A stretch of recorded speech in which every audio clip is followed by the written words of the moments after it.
Good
morning, Sycamore Creek. We're glad you're with us today. Let's sing about all the great things He's done. Come on. Come, let us worship our King. Come, let us bow at His feet. He has done great things. See what our Savior has done. See how His love overcomes. He has done great things. Yes, He has. He has done great things. Come on. Oh, hero of heaven, you conquered the grave.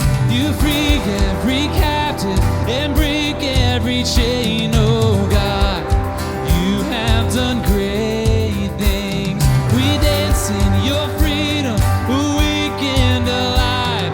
Oh, Jesus, our Savior, your name lifted high. Oh, God, you have done great things. Oh,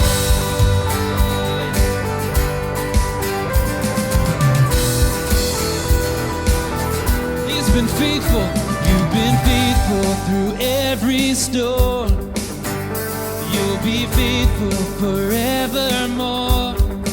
You have done great things, yes, Lord. And I know you will do it again. For your promise is yes and amen. You will do great things, yes, you will. God, you do great things.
captive and break every chain. Oh God, you have done great things.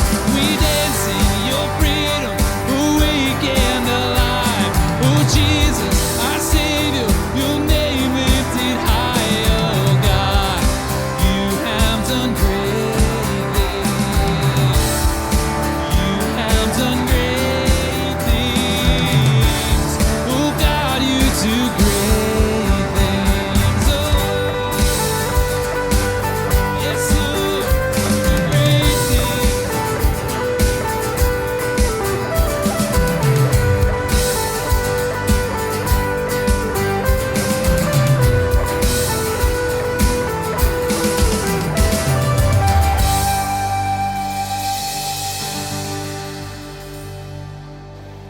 Good morning, Sycamore Creek. I want to thank you again for tuning in on our Sunday morning live stream and for joining us each week. Now, as we saw in that video that we just watched, this weekend is Memorial Day. And we are so thankful that God has allowed us to live in this country where we can be free and we can worship Him freely. We're also thankful for those who gave the ultimate sacrifice to protect those freedoms and in service of our country. And so this weekend, be sure that you take some time out to remember that sacrifice that was given and show how thankful you are for those who gave their lives in defense of our country. Now, I want to remind you that we have a digital Connect card. So if you are new to Sycamore Creek, we'd love to know that you're visiting with us online this morning. Please fill that out. You can find the link to that in the comments. We also want to let you know that we have online giving set up. We definitely appreciate all the gifts that have continued to come in during this time of social distancing. And if you would like to give, you can go to sycamorecreek.org/give, and there should be a link in the comments for that as well. Stay tuned at the end of our service today. We have a very exciting video announcement where you will see our plan for how we are going to gradually reopen our building. You'll see members of our staff detailing that plan. So stay tuned after the service for that. Again, we want to thank you for joining us, and let's continue to worship God together this morning.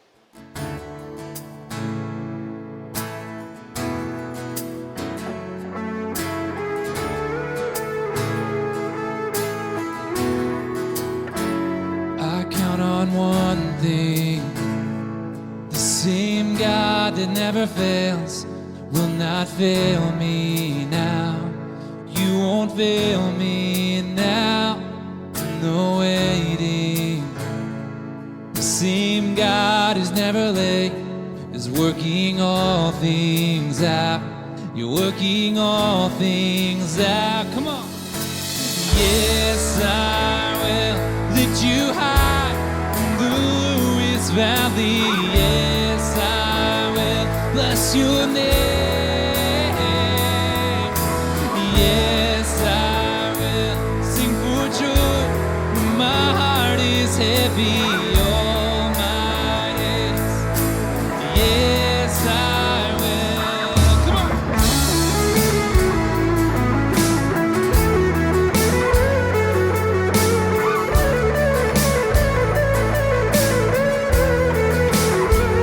I count on one thing, the same God who never fails will not fail me now. You won't fail me now. There's no waiting. The same God who's never late is working all things out. You're working all things out. Come on. Yes, I will lift you high in the Lewis Valley. Yes, I will bless your name. Yes, I will sing for joy when my heart is heavy. All my days. Yes, I will for all my days. Yes, I will.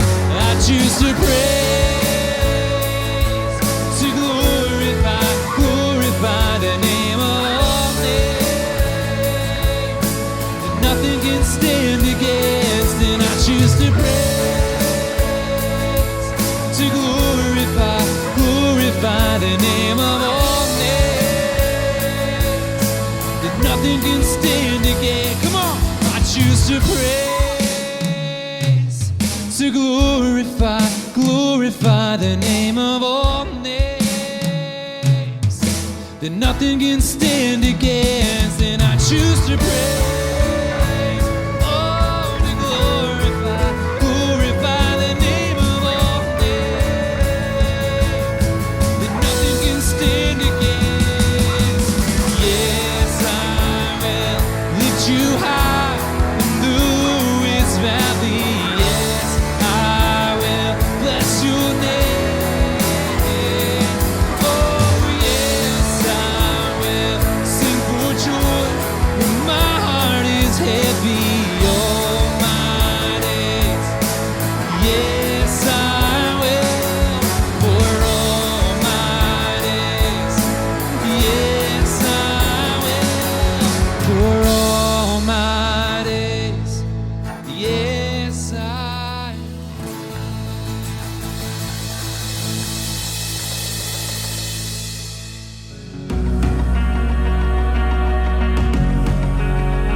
All right, good morning, Sycamore Creek. Happy Memorial Day weekend. I hope you have some great plans in store for you and your family.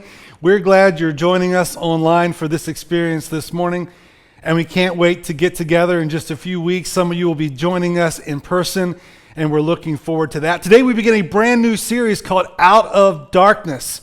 Been looking forward to preaching this series for a while. This is a longer series than normal, 8-week series, kind of like a mini series you might watch on Netflix, but it's going to be an incredible story from the book of Exodus, the story of the life of Moses. So as we begin today, Out of Darkness, I want you to think about your life for a moment and maybe the way you've been living maybe for the last 2 months. For some of you, it's been a time of darkness. You know, it's not what you've wanted. It's not what you planned. 2020, maybe you had an idea of what it was going to be like, and it's nothing like that at all. Most of us could say that. So in our lives, there are times when we're wondering why things are going the way that they are. And you might call them times of darkness, not times that are bright, not times of light, not times that are good. And you wonder sometimes, God, where are you in this? Or what are you doing in this? And God, why are you allowing this to happen? And not to sound irreverent, but even sometimes we might say, God, are you asleep at the wheel? Because things are kind of going really poorly right now. And it doesn't make sense that you're letting this happen. And sometimes we look at the world as it is and we see all the oppression, all the division, we see all the sickness and all the death, and we're like, God, what are you doing? Sometimes we look at our family and our friends, people in our lives, and we see the struggles that they're going through, and we're like, God, where are you? And then sometimes it's very personal to us because we're going through a trial that we never expected to go through, and we're wondering, God, why am I in this dark time in my life? And I hope that today this series speaks to you. I hope that you'll look at every story that we look at in the book of Exodus, and you'll not just look at it as a history lesson or a really cool story, but you'll see that this story was written for you and it applies to your life today. So we begin the story in chapter 2, Exodus chapter 2, and verse number 1. And there's this phrase that sets up what's going to happen in chapter 2. And the phrase is very short, very simple, and it says, about this time. We're going to look at the birth of Moses today in chapter 2 of Exodus. But before the writer tells us about his birth, it says about this time. And what that means is we need to learn what is happening in that time when Moses was born.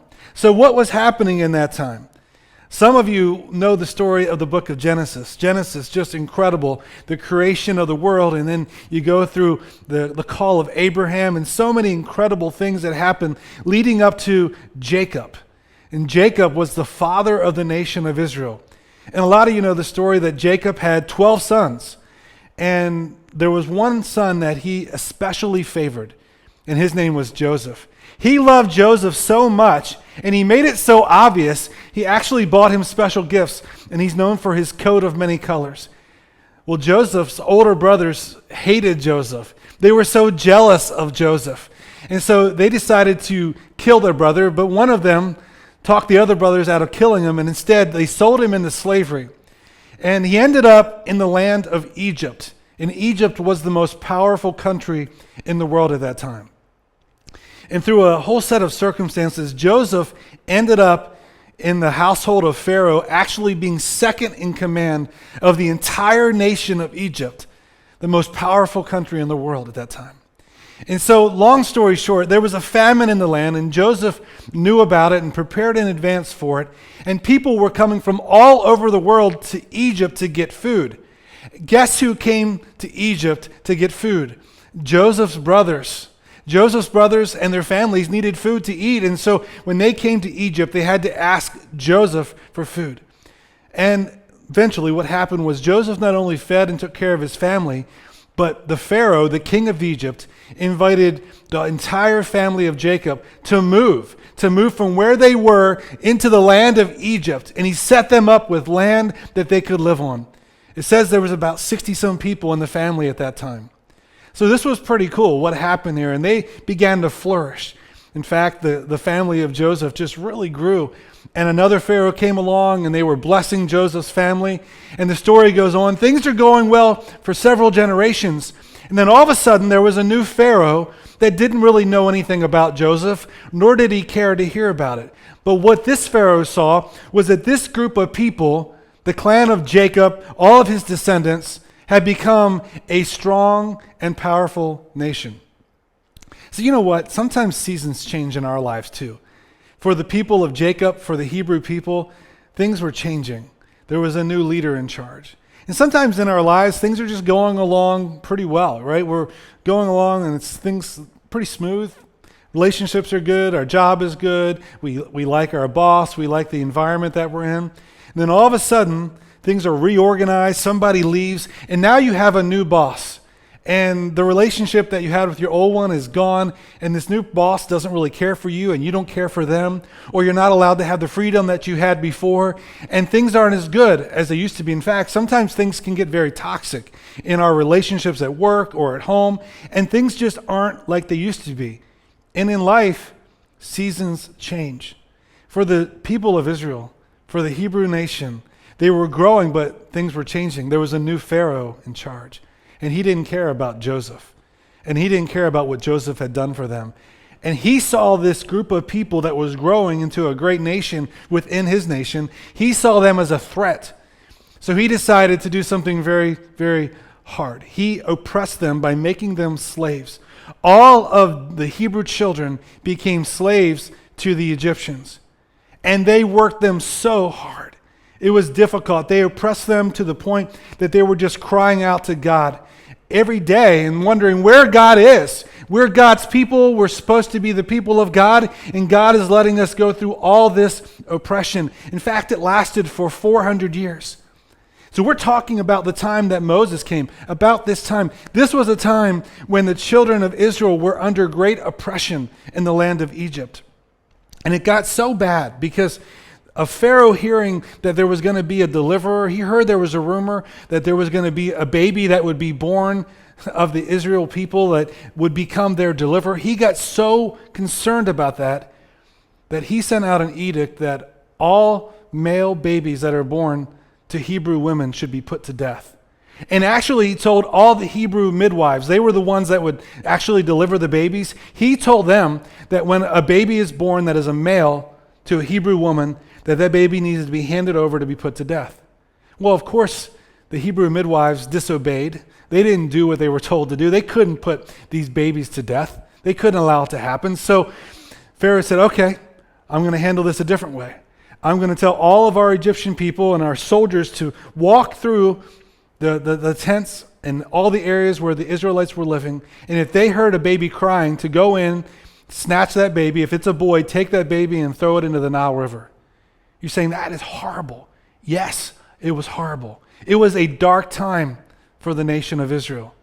And that was the time that Moses was born. He was born at a very dark time. And today's key thought, as we're getting into this message, here is our key thought for today. God always has a plan. Sometimes it doesn't seem like it. Sometimes we're wondering, God, where is your plan? What is your plan? What are you doing? Why are you not coming through for us?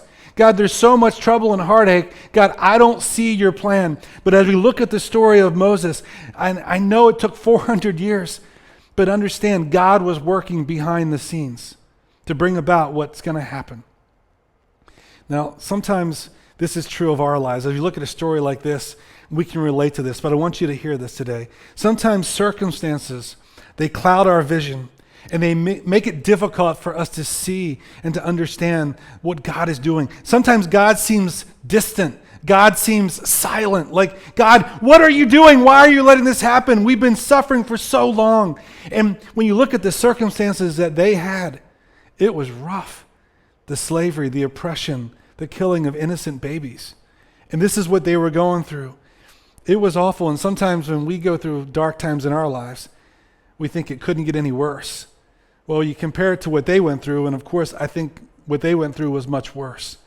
But like I said already, this is not about a history lesson in the nation of Israel, which it is so interesting to read their story, but their story is our story as well. Their story is our story, and it's a story of hope. God's not forgotten us. God is working behind the scenes, and God always has a plan and a loving purpose in our lives. So it says in Exodus chapter 2, about this time. Well, let's continue reading along. In chapter 2, verse number 1, it says, about this time, a man and woman from the tribe of Levi got married. And the woman became pregnant, and she gave birth to a son. And she saw that he was a special baby. Well, of course, we all think every baby that is born to us is special. But she saw that he was a special baby, and she kept him hidden for 3 months. And it says when she could no longer hide him, she got a basket that was made of papyrus reeds, and she waterproofed it with tar and pitch. And she put the baby in the basket and laid it among the reeds along the bank of the Nile River.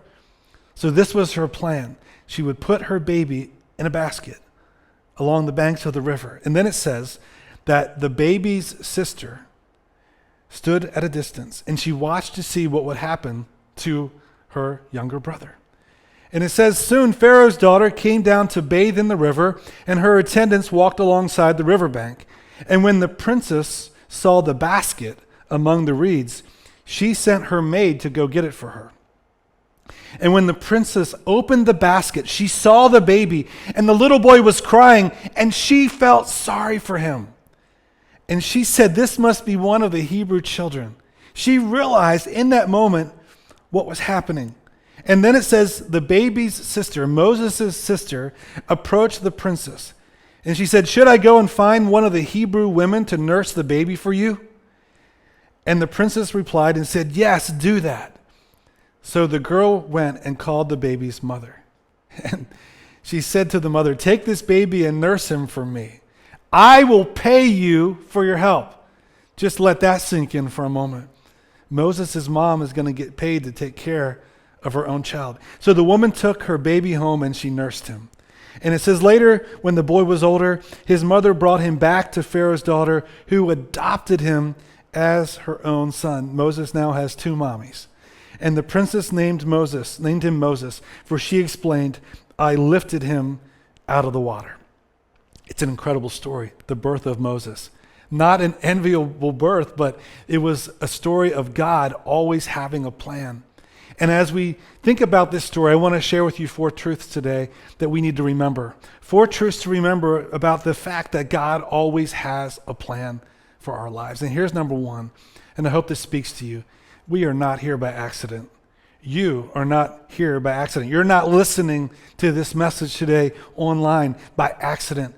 God has a plan for your life. If your heart is beating and you are breathing this morning, God has a plan for your life, and God wants to work that plan out in your life. Your life is not just some series of random acts or events. God has a plan.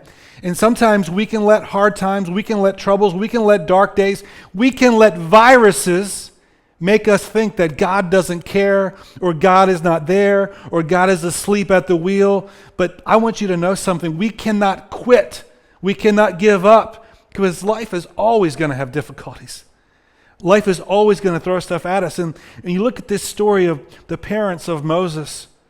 They were expecting a child. They gave birth to a son, and she saw that he was a special baby, and she was given this special insight from God to keep her baby hidden for 3 months. If you look over in the New Testament just for a moment, in the book of Hebrews, Hebrews chapter 11, in the book of Hebrews, the writer talks about the faith that Moses' parents had. He said it was by faith that Moses' parents hid him for 3 months when he was born. And they saw that God had given them an unusual child, special child, an unusual child, and they were not afraid to disobey the king's commands. They were not afraid. If they were caught disobeying the king's commands, not only would their baby be put to death, but they would be put to death. But the Bible says they had enough faith to trust God. Now I think about this and I think, wow, I've had 4 children. My wife and I, we've raised 4 children. And when our kids were babies, the thought of trying to hide them, and of course, if you're living in a home and you're isolated, that's one thing. But to be living in a camping area, thinking a picture in your mind with tent after tent after tent, they didn't have homes like we do.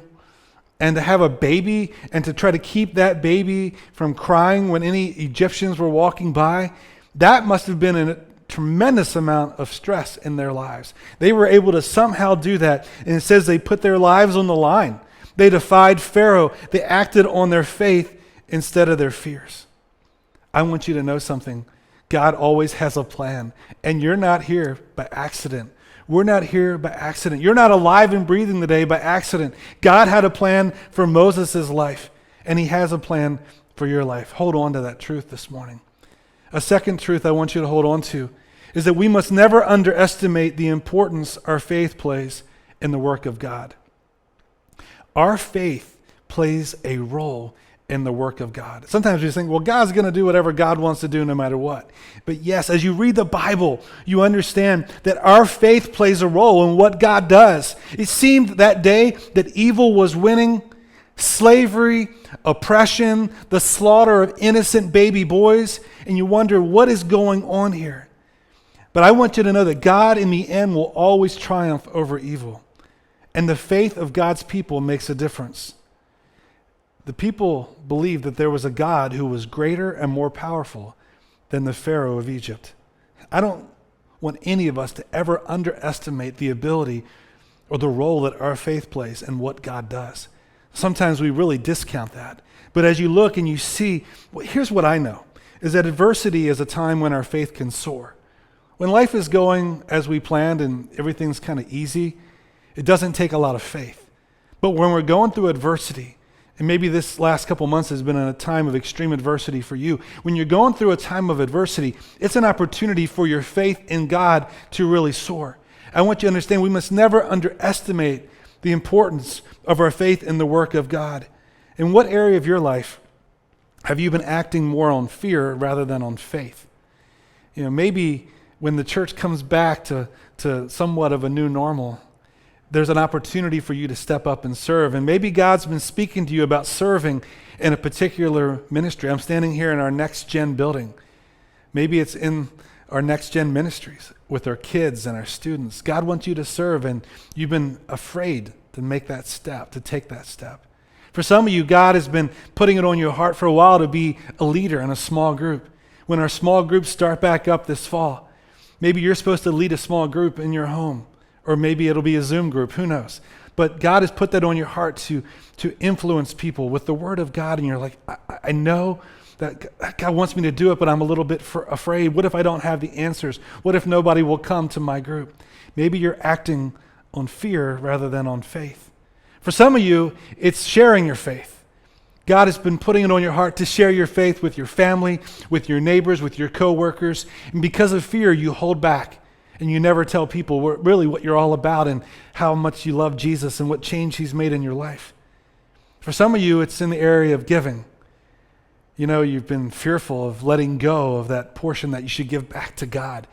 Well, what if I need it? What if things go south? What if I lose my job? I need to keep it all for me and my family. But maybe God is telling you to have a little bit more faith and trust him. See, in our lives, we either feed our fear or we feed our faith. And if you really want to see the work of God in your life, you need to start feeding that faith. And when you see that happen in your life, when you feed that faith, it unleashes the work of God. I hope you hold on to that truth. Here's another truth to hold on to today. God's plans are much bigger than coincidences. God's plans are much bigger than coincidences. Sometimes we just say, wow, what a coincidence that everything worked out. I mean, wow, everything just worked out really well for Moses. And sometimes you look at people's lives and say, wow, everything just worked out for you. Wow, that's so cool. I want you to know that it's not just a coincidence that everything works out. When you look at this story, do you think it was a coincidence that Pharaoh's daughter just happened to come upon this child? Do you think it was a coincidence that Moses' sister was right there? I mean, do you think it was a coincidence that Moses' mom was chosen to nurse this child? Do you think it was a coincidence that Moses got to spend his formative years in that Hebrew home learning about his God? Do you think it was a coincidence that Moses was raised then in the home of Pharaoh, getting to learn about the Egyptian culture and being able to be that close to the throne of the most powerful country in the world? See, things lined up really well for Moses, right? It wasn't just a coincidence. God always has a plan, and his plans are bigger than the coincidences of our lives. And I would challenge you to do something today. I would challenge you to look back at your life and think about all the good things that have happened, how God's brought you out of some dark places in your life, and how God has put people in your pathway at just the right time to help you along that journey.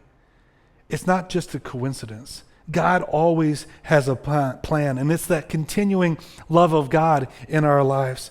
And so look back and understand, maybe you don't recognize it at first, but if you'll take the time to look at it, you'll understand this truth to be so real in your life, that God's plans for you are much bigger than just coincidences. Here's truth number 4. We must do what we can and then leave the impossible up to God. You and I need to do what we can do, but then leave the impossible part up to God. You've heard it said, desperate times call for desperate measures. Well, when you think about this in your mind, I don't know what your mental picture is of the scene where Moses' mom puts this baby boy, this 3-month-old, in a basket in the river. But I think maybe in our minds, sometimes we picture it. She puts him in the river, in this basket, and she gives it a nice gentle push down the river away from Pharaoh, like the opposite direction, because if Pharaoh finds this baby, then he's going to put this baby to death. And I don't know how you picture it, what you're thinking, but you know what? There's something that God is often calling us to do that is bigger than anything we can do. There is a situation going on right here in the life of Moses' parents where it's bigger than anything they can do. The power of Pharaoh and the Egyptian army was incredible. And all they could do was the most that they could do and then trust God for the rest. We need to learn to do what we can and leave the impossible up to God. She put the baby in the basket, laid it among the reeds along the bank of the Nile River. Among the reeds. See, the parents of Moses knew that God had a special plan for their child. They knew they needed to do something, and they needed to take some risk, and they had no idea what was going to happen. They had no idea how this was going to unfold. But they put Moses as a baby in a place where Pharaoh's daughter could find him. They knew at that moment, when she found this baby, it could go one of two ways. I mean, she could easily take this baby and realize it was a Hebrew baby and some parents had defied her father, and she could turn this baby over to be put to death. That was a definite possibility. Or maybe God would do the impossible, and he would break this girl's heart for this baby, and she would have compassion for this child. And that's exactly what happened. It says she felt sorry for him. Just hold on a minute. Think about this. Her father had put out this edict that all these baby boys needed to be put to death. And if she is going to love this child and actually treat this child as her own, She is going directly against an order of her father, the most powerful man in the world. I mean, you do realize she could face some severe punishment for what she is doing. And yet, this is what she does. She cares for this child. Sometimes, you know what we do? We try to not only do the part that we can do, but we try to do God's part. We try to say, okay, God, I'm going to do all that I can do, and then I'm going to try to help you do the impossible. God, I'm going to give you a little bit of a boost or push you in the right direction. And I think sometimes we don't understand that it's only our role to do what we can do, the part he's called us to do, and then leave the impossible up to God. And what happened was incredible. I mean, how Moses' sister made this appeal to the princess and said, I can go get a woman that can take care of this child.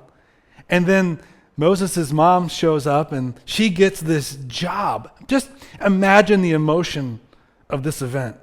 How would you feel, those of you that are moms that are listening, when you've put your son out there like that and given him up like that, and then only moments later to have that relief of having him back, to raise him, to nurse him. It's just an incredible amount of emotion that was involved in that moment.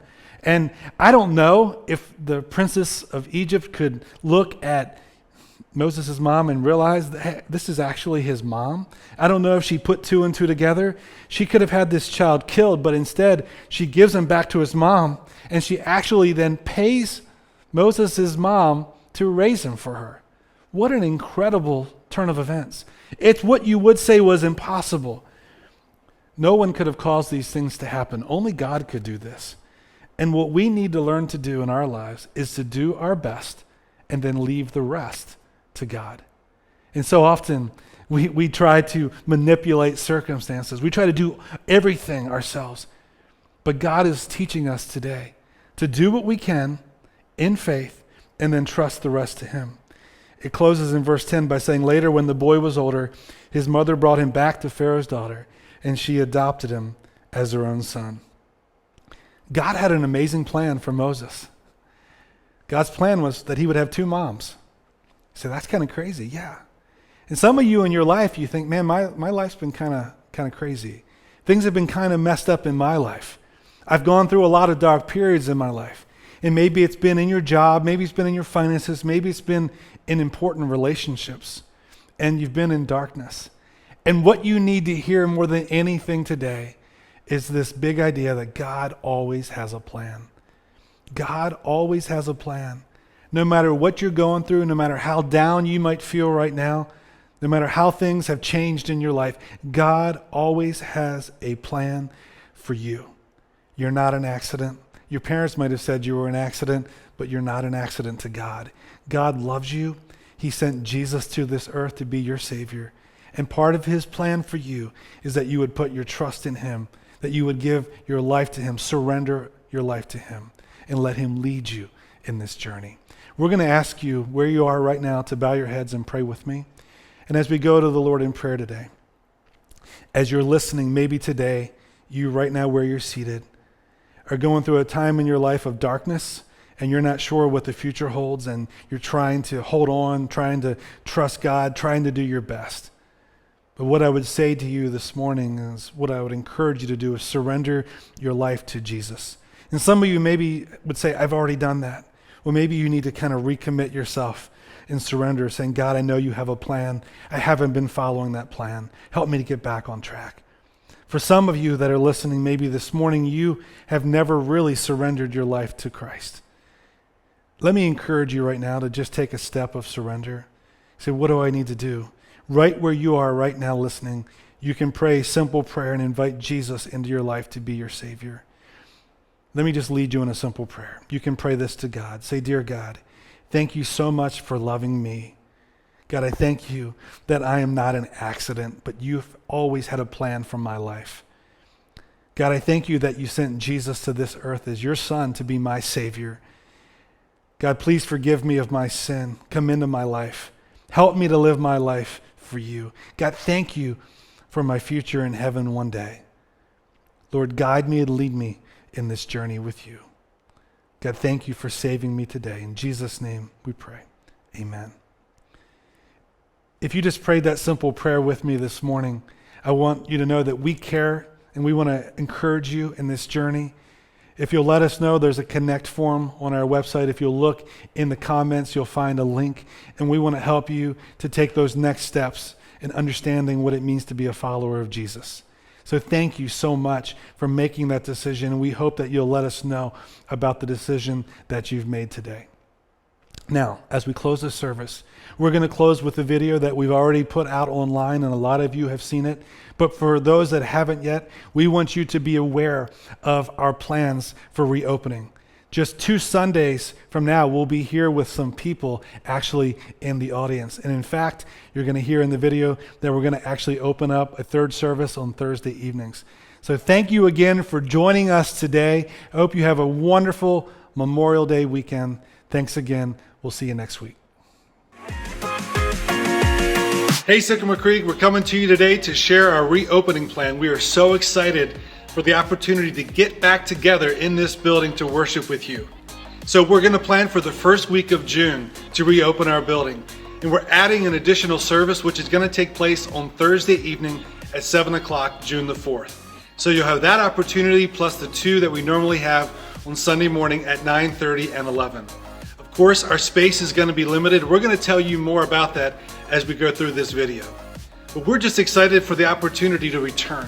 And as we return, we ask you, if you would, please think about when you come into this building, this is a time to worship God and to hear from His Word. It's not a time to talk about the virus or talk about politics or any of that stuff. It's a time to focus on God. So we cannot wait to do that together with you. When we come back, just remember, extend grace and love to everyone and treat everyone with respect. And we're going to talk about all the different things that we're putting into place today so that we'll be ready for you when you come. Your health and safety are the most important things to us, and we're going to follow the CDC guidelines. So what can you expect when you come to church? We're going to clean between services. We're going to clean the chairs, the restrooms, anything that's going to be touched, we're going to clean. And we're going to do our best to provide a touchless service. That means our doors will be propped open. There'll be no program, no pins, no Connect card. You can do all that online.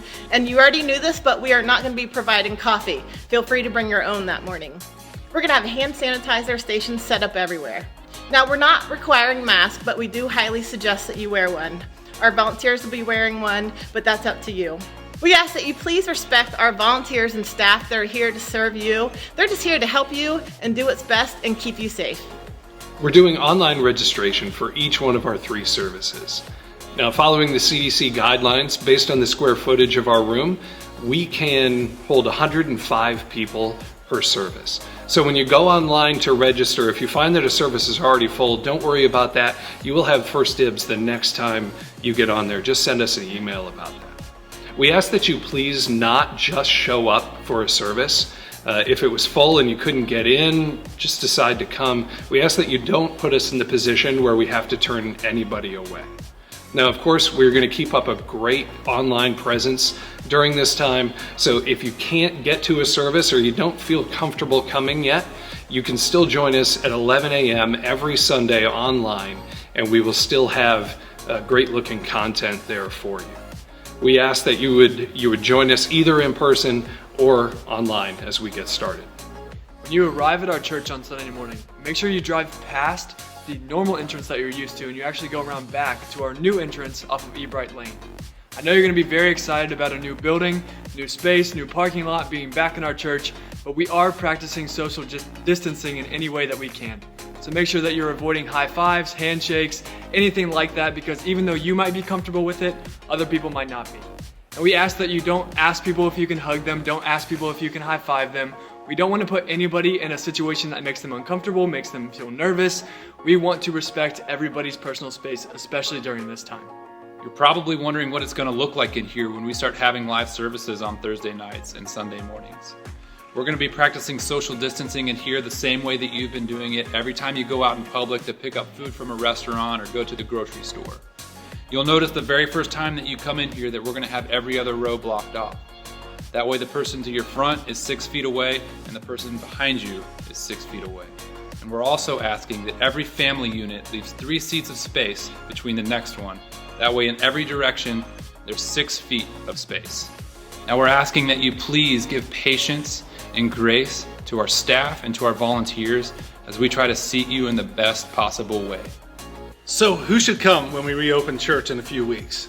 Of course, we want everybody to come. We'd love for everybody to be back, but we need to think about some of the things that the CDC has said. So if you're one of those of our elderly population, or you would consider yourself vulnerable concerning your health, why don't you stay at home for now and watch online? That would probably be the safest bet. What about kids ministry? Like most churches, we're not starting kids ministry up right away. That may be added come July or later in the summer. In the meantime, if you have preschool and younger, it's going to be best for them to stay at home. And so maybe you still watch service together as a family online at home, or you can alternate who comes. If you have elementary age kids, we'd love for you to come and bring them along, and also maybe bring some activity for them to do in their seat for them to be able to stay quiet during the service. We can't wait to start our kids ministry back up, but we want to be safe all along this journey. So we're looking forward to having you back. In just a few days, we're going to open registration, where you'll be able to go on and reserve your seats for those services that you want to attend. We can't wait to do that. But in the meantime, we ask you to continue to pray through this, pray for our church, pray for those who are vulnerable, and in all things, like I said at the beginning, show love and respect to each person. That's the most important thing, because this is such a polarizing time, and there's so many people with strong opinions on both sides, and we need to just respect and love one another through this. You know, this is something that we've never been through before. And as a church staff, we're doing our best to figure this out. We're studying what others are doing, listening to the guidelines that are out there, and just know that everything that we share with you is subject to change. And so we're going to be checking it out as we go and see what's working, and then we'll be adjusting our plan as we go. But in the meantime, let's start planning for June. We can't wait to see you back.